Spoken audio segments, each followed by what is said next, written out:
usually when we think about Black people in this country, the first thing we want to start off with is slavery, right? But there was a beginning that far exceeds slavery, and it goes well before that. And so, with your uh, studies, I wanted to get into the time before we came to America. Okay. So, if you wouldn't mind, take us on a little bit of a journey and take us back to the time, where our ancestors were in chains and whips, because that's not where we started.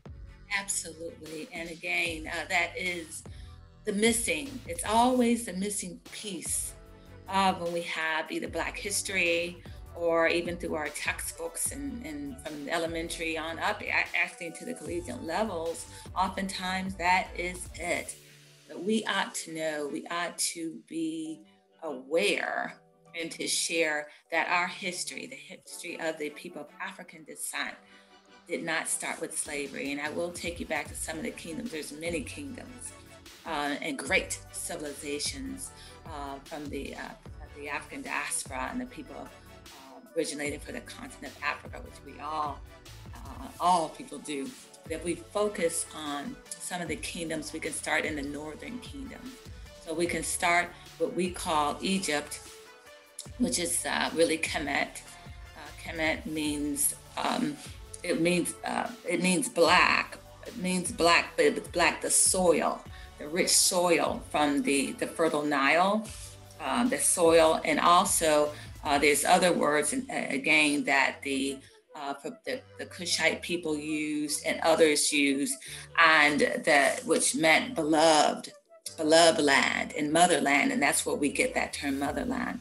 So there's other words other than with the when the Europeans or those from Arabic nations came in and called Egypt Egypt. So, but we're going to go with Kemet and Cush and Nubia, because all of these kingdoms from the north, which was Kemet or Egypt, Kemet, all the way through down to the following the Nile. These are the civilizations that were surrounding the Nile River. So if we come down and we talk about the Cushites, the Cush, and then talking about Nubia, and going into southern Sudan. So we will have all these nations that were really one.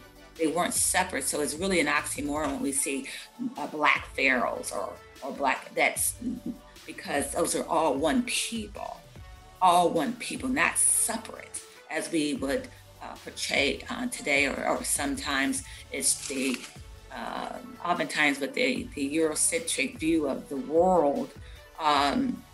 There's an effort to make